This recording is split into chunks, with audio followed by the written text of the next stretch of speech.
Joe Fox. Put it on the inside of your lapel, I think it'll pick up better. Is that better? It might be muted, you might have to. That's on. I'll just speak loudly. I'm Joe Fox. I'm the Business Innovation Manager at the Department of Economic Development. And I oversee a group of programs that were created in 2011 and created by legislation known as the Business Innovation Act. The Business Innovation Act was passed and it provides funding through these business innovation programs. And the aim is that this funding supports entrepreneurship and small business innovation, research and development here in the state of Nebraska, and just generally the advancement of technology. And again, the Business Innovation Act created funding programs to meet that mission. If you, I'll describe, I'll go through all the programs here as we go through the presentation, but if you look at the business financing continuum, of either early stage technology development or an early stage startup business, you see that valley of death where you're going through discovery stage, proof of concept. The idea behind these programs is that they help companies and technologies through that valley of death to improve product development to eventual profitability. So I'll first talk about the grant programs, and then I'll talk about the investment program, which was mentioned by Brock earlier. The first program we have is grant matching program, is Nebraska SBIR STTR Phase 0 program, as we call it. So this is just funding as long as you as a company plan on doing at least 51% of the work in the state of Nebraska, funding to help with the application, help with the federal application. So the eligibility requirement is that you're a SBIR, STTR eligible company. Again, you plan on doing it and pledge to do at least 51% of the work here in the state of Nebraska. And if so, you apply to us, the Department of Economic Development, basically give a real brief summary of what solicitation you're applying for, what you plan on having in the application, again, very high level, and then what you plan on using this $5,000 grant for, whether it be hiring a grant writer, doing some additional research, things like that. And there's no matching component to this. It's just you have to prove to us that you went ahead and applied for the federal solicitation. Once that's done, we can, if the grant is approved, we can reimburse the $5,000 to defray some of those costs of applying to the federal SBIR, STTR. We realize that the state is a very competitive process, an arduous process, and we want to help incentivize more SBIR, STTR applications with the work being done here in the state of Nebraska.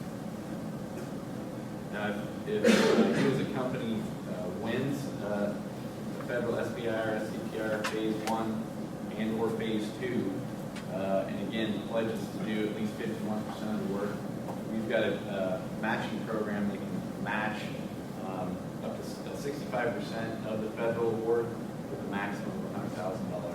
And that funding, again, matches the federal grant, but it can be used for gap funding in between Phase 1 and Phase 2. It can be used to expand your research or expand the scope of work. And beyond Phase 1, it matches Phase 2. It can be used for commercializing the technology. This program, in Nebraska, we're considered an underserved state by the SBA or SBIR, STTR, and this program is actually fairly unique in the country. There's only a handful of other states that have similar matching programs. And since this program has been in existence, we have seen a little bit of uptick in the number of applications, but we certainly would like to see more of those. So if you are interested, we invite any questions, if you need more information, please reach out to me on my contact information later on here in the presentation. But we like to see more SBIR, STTR applications. So that's the SBIR, STTR matching program related to federal money. And we also have state dollars that are just solely focused on Nebraska, small businesses in Nebraska, technology development. First of those is the prototype or pre-seed grant. This is a grant for small businesses, and that's defined as less than 500 employees with their primary operations or headquarters in Nebraska, and who are developing a prototype of new technology, a product or process. And this grant is a matching grant, so most of these grants outside of SBIR are meant to be basically gap funding. You know, we're not meant to be the primary investor in on the project or the deal. We're meant to close that gap as the company's developing that technology or trying to go to market. In this case, the matching requirement is 50% on traditional projects. And that's defined traditional projects as those not agriculture related. So agriculture related has a priority, and so the matching component goes down to 25%. This funding is for development of prototype technology. Any costs or expenses related to that, and we can grant out a max of $150,000 for that development per project. And as Brock mentioned, commercialization program, receive program, Invest Nebraska is industry agnostic. We're also industry agnostic in these programs. We fund everything from medical device related technology to ag technology to software. And this, if you look at the range of programs we have under the Business Innovation Act, prototyping is probably one of the more competitive. That being said, we generally grant out about $1 million per year, and this calendar year, we run on a calendar year. This calendar year, we're on pace to get out about $1 million. So we've got about a quarter of that money thus far. So another grant program is the academic R&D grant. This has a little bit different focus compared to the prototype. So the prototype grant was mainly focused on developing a technology that's going to be commercialized. In fact, with the prototype program, if a company wins one, we enter into a contract with them, and part of the contract is that the company will make a good faith effort to commercialize that technology. Academic R&D is a little bit different. The focus of this program is industry, university, or state college collaboration and relationships. So this grant is for businesses that have a physical presence or operating in the state, who are utilizing faculty or facilities at state college or university for applied research or development of new products, or who are using intellectual property generated at a public or private college or university here in the state, again, for applied research and development of new products. There's no requirement through this grant program that the company make it a good faith effort to commercialize the technology, but that does make for a stronger application. So this program operates over 2 phases. There is a first phase program that where we can grant out a maximum of $100,000, and the matching requirement here is 1-to-1, so it's higher than the prototype. But again, the focus of this is that we're seeing applications from industry who are collaborating with state colleges and universities. If the company receives a phase 1 grant and meets all its self-defined milestones in the grant, finishes the project, then the company's eligible to apply for phase 2, which can be up to a maximum of $400,000. So this program is competitive. We generally grant it out $1 million, sometimes more. We have the flexibility to go into other programs that are underutilized, take funding from that if need be. But on the average, since these programs have been in existence, we've been granting out approximately $1 million per year. So those are the grant programs. Now I'll touch on the commercialization or seed investment program we have. This has a lot of the same requirements as the prototype program, but this is not a grant. As Brock mentioned earlier, this is the program that we collaborate or we partner with Invest Nebraska on there, our contractor. So this is an investment generally made as a convertible note or an equity investment. It's for small businesses with, again, less than 500 employees. Company's got to be here in Nebraska with their primary operations or headquarters. But we can make an investment through Invest Nebraska of up to $500,000, and this is for taking a technology that has primarily been completed or prototype and commercializing that technology. In some cases, if the technology has already been commercialized, and the company's looking to enter new markets, that's also applicable with this program. So the matching component is 1-to-1 here. Again, that drops down to 25% for value-added agriculture-related projects. But the investment can be used for working capital, for marketing, hiring sales folks, things like that. Whatever activities are related to commercializing technology. The application process works is the other applications they'll come into us. We have our internal review committee that looks at those grant applications, and the review committee will make an approval or denial of that. This program, an application comes into us, we're interested in having funding go towards this project or company, then we approve it to go over to Invest Nebraska. That's when Invest Nebraska engages the company. They're going to do the due diligence on the project, they're going to negotiate the terms of the investment, and they're going to verify that the match is there or has been invested, because this is done as a lump sum investment up front as opposed to on a reimbursement basis like these grant programs that I previously talked about.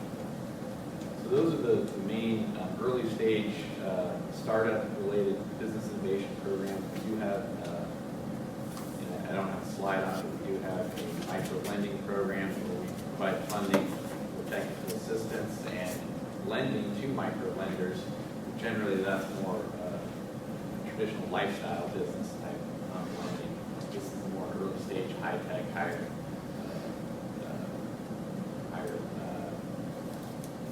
tech companies that are higher growth.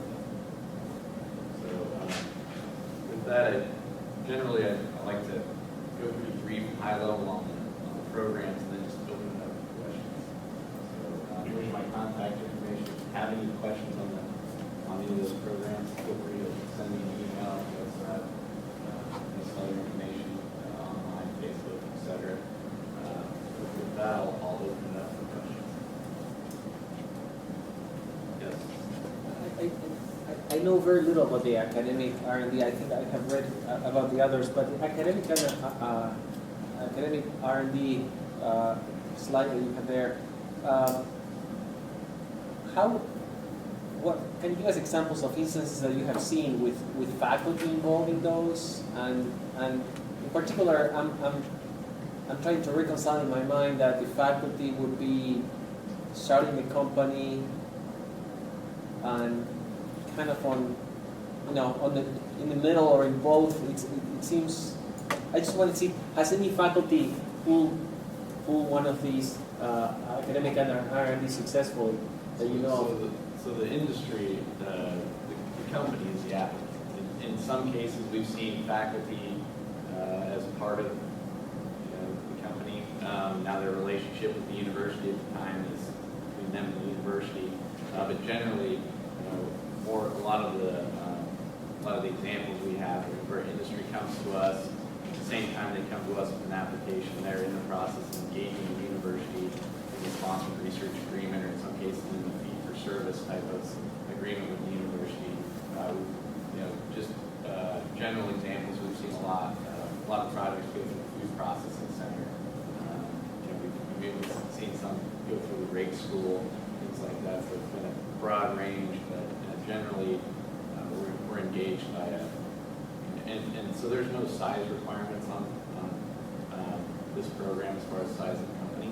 So we've seen the likes of ConAgra and Duckins Wampler, very large companies that take advantage of this, all the way down to startups, but generally the person that's applying is not necessarily part of the back. At what stage can the faculty apply for the academic R&D grant It can be earlier than prototype, it can be basic research. We generally like to see, in the milestones, that does have some commercial potential, and then it can be even later. We've matched SDTR, SBIR program with that, and our phase 2, or maybe have previously SBIR, SDTR money, not commercial. So that program has a little wider, that spans more continuum technology development chart there than the other programs. So it can be very early or closer to commercialization. It can be, it's for things as early as basic research, but also we've seen projects come in that they're doing validation testing project or clinical studies or things like that. Which one of the difference grants and seed? So grant funding is non-diluted funding straight to the company. It's on a reimbursement basis. The seed program, this is going to be made as an equity investment. So Invest Nebraska is the investor. They're a partner. State fund, they're the investor. They're going to hold the equity in the company, or if it's convertible note, they're going to be the lender, and they're going to realize any financial returns from that. All these programs, our focus is economic development return, slightly different. Generally, economic development return. The commercialization, as Brock mentioned earlier, they've got a double bottom line. They've got a financial return that they're looking at as well as economic development return. We're looking primarily at the economic development return. The difference between the two is one, it's not free money. The other one, the grants are not free. Yeah, for the phase 0 SBIR, SDTR grant, so the reimbursement is depends on successful receiving of the federal SBIR grant. No, you don't have to be successful in actually getting it. You just have to provide proof that you have submitted an application and that the federal agency has accepted that application by the deadline. Once you submit that proof to us, then we can reimburse those $5,000.